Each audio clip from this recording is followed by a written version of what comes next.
আসসালামু আলাইকুম বন্ধুরা, আমার চ্যানেলে আপনাদের সকলকে স্বাগতম। আশা করি আপনারা সকলেই অনেক ভালো আছেন।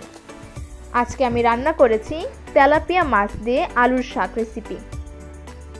এই রেসিপিটা বানানো অনেক সহজ, আশা করি আপনাদের সকলের ভালো লাগবে।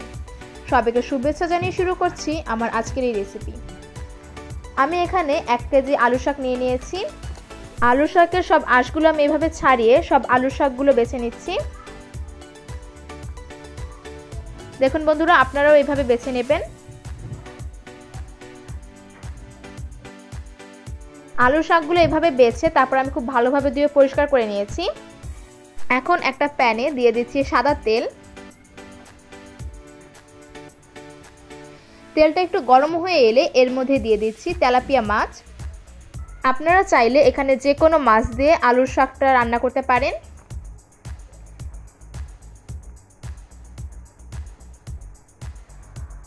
আমার মাছের এক পিঠ ভাজা হয়ে গেছে, এখন আমি উল্টিয়ে দিচ্ছি।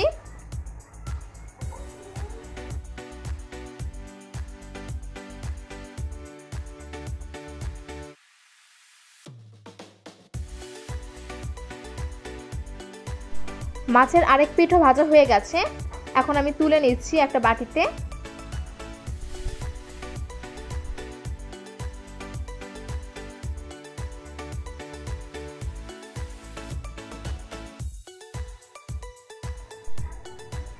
এখন একটা প্যানে দিয়ে দিচ্ছি সাদা তেল। এর মধ্যে দিয়ে দিচ্ছি একটা বড় সাইজের পেঁয়াজ কুচি। পেঁয়াজটা হালকা লাল করে ভেজে নিতে হবে। পেঁয়াজটা হালকা লাল করে ভাজা হয়ে গেছে, এখন একটু নেড়েচেড়ে নিচ্ছি। এখন এর মধ্যে দিয়ে দিচ্ছি 1 বাটি পেঁয়াজ বাটা। পেঁয়াজ বাটাটা দেওয়ার ফলে শাকটা ঘন হয়ে আসবে। এখন 2 থেকে 3 মিনিটের মতো পেঁয়াজটাকে কষিয়ে নিতে হবে যেন কোনো কাঁচা গন্ধ না আসে। পেঁয়াজটা কষানো হয়ে গেছে, এখন এর মধ্যে দিয়ে দিচ্ছি 1 চামচ রসুন বাটা। একটু নেড়েচেড়ে নিচ্ছি। দিয়ে দিচ্ছি 1 চামচ হলুদের গুঁড়ো ও 1 চামচ মরিচের গুঁড়ো।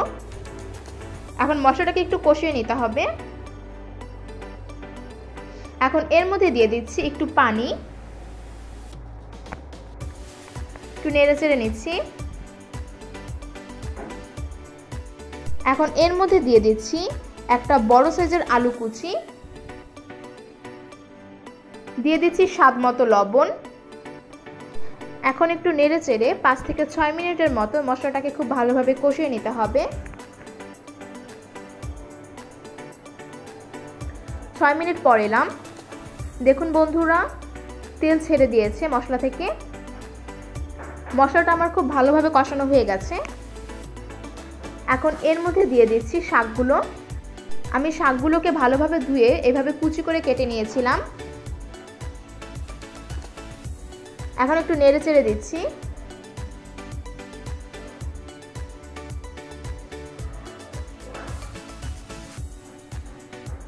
বাকি শাকগুলো দিয়ে দিলাম। এখন 3 থেকে 4 মিনিটের জন্য ঢেকে দেব। 4 মিনিট পর এলাম। দেখুন বন্ধুরা, শাকটা ঢলে এসেছে। আবারও একটু নেড়েচেড়ে নিচ্ছি।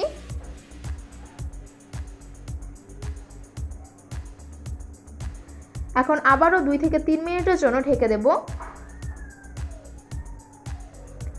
3 মিনিট পর এলাম।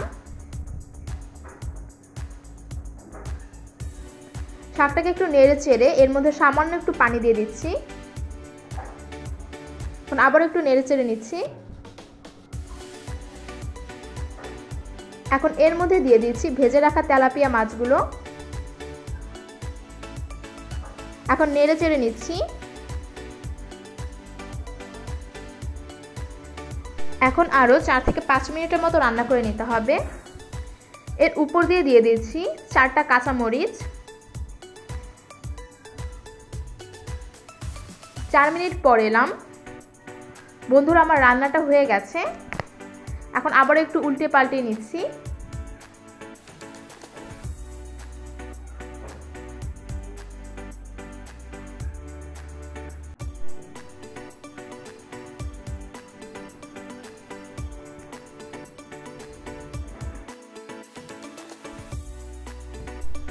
বন্ধুরা, হয়ে গেছে আমার আজকের রেসিপি তেলাপিয়া মাছ দিয়ে আলুর শাক।